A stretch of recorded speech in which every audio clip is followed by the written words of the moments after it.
মিশরে একটা দৌড় প্রতিযোগিতা হতো।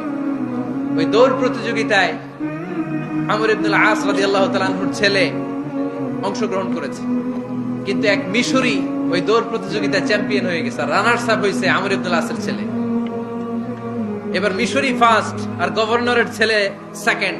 রাগের চোটে আমর ইবনুল আসের ছেলে ওই মিশরির মাথার মধ্যে কয়েকটা বাড়ি মেরেছে। মিশরি বলে, আমার মাল্লা কেন? তুমি খেলায় পারো না, আমারে মাল্লা কেন? আনা ইবনুল আকরামিন, আমি গভর্নরের পোলা, আমি যা বলবো এটাই হবে, আমার উপরে কথা নাই। মিশরি ওইখানে আর ঝগড়া বাঁধায় নাই, মনে দুঃখ নিয়ে মদিনায় চলে আসলেন। এসে বললেন, আমিরুল মুমিনিন, আপনি আমর ইবনুল আস রাদিয়াল্লাহু তাআলা আনহুকে মিশরের গভর্নর বানিয়ে পাঠিয়েছেন। একটা প্রতিযোগিতায় আমি চ্যাম্পিয়ন হয়েছি, ওনার ছেলে হয়েছে রানার আপ। কেন সে চ্যাম্পিয়ন হতে পারে নাই? এই কারণে আমার মাথায় লাঠি দিয়ে 3টা বাড়ি মেরেছে। বিচারটা দিছে কার দরবারে? কথা বুঝেন নাই বোধহয়? ওমর ফারুকের দরবার। ওমর ফারুক বললেন, তাই আগামী বছরের অমুক তারিখ আমি সব গভর্নরদেরকে ডেকে হিসাব নিতে, ওই দিন তুই থাকবি, পারবি না? মিশরে বলে, পারবো মানে অবশ্যই পারবো। ওই দিন 7 রাজ্য থেকে 7 গভর্নর হাজির, গভর্নরদের ছেলেরাও হাজির, মিশরীয় হাজির। 7 গভর্নরের কাছ থেকে 7 এলাকার খোঁজ খবর নেয়ার পরে ওমরে ফারুক বললেন, আইনাল মিসরি, মিশরি লোকটা কই, এদিকে আয়। মিশরি সামনে আসার পরে বলল, আমর ইবনুল আস, তুমি মিশরের গভর্নর, তোমার ছেলে সহ তুমি আসো। আমর ইবনুল আস এসে সামনে বসে রইলেন। এবার বললেন, ও আমর ইবনুল আসের ছেলে, তুমি নাকি ইবনুল আকরামিন গভর্নরের ছেলে, তুমি যা বলবা মিশরে নাকি তাই হবে, তোমার নাকি অনেক দাপট।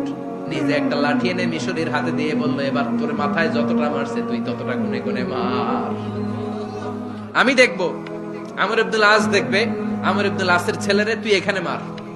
সে বলতেছে, থাক, আপনি বলছেন এতেই যথেষ্ট, মারা লাগবে না, আমি মাফ করে দিলাম। ওমরে ফারুক বলল, খবরদার, মার, মার ওর মাথার মধ্যে। মিশরি ওমরে ফারুকের ধমক শুনে ভয়ে ভয়ে 3টা বাড়ি মারলো। এই বাড়ি মারা দেখেও ওমরে ফারুকের হৃদয় ঠান্ডা হয় নাই। লজ্জায় আমর ইবনুল আস, বয়স হয়ে গিয়েছে, সাহাবা, মাথা তখন টাক, মাথায় চুল নাই, লজ্জায় মাথাটা হেট হয়ে মাথাটা নিচু করে রেখেছে। এবার রাগের চোটে ওমরে ফারুক বললেন, এবার আমর ইবনুল আসের টাক মাথার মধ্যে একটা মার, মার। কেন ছেলেকে শিক্ষা দিতে পারে নাই? ইয়া আমর ইবনুল আস, মাতা জাআলতুমুন নাস আবিদা, তোমরা কখন মিশরীদেরকে নিজেদের দাস বানায় নিলা? ওয়াকাদ ওয়ালাদাতুম উম্মুহুম আহরারা, আর ওদের মায়েরা তো ওদেরকে স্বাধীন সন্তান হিসেবে প্রসব করেছে।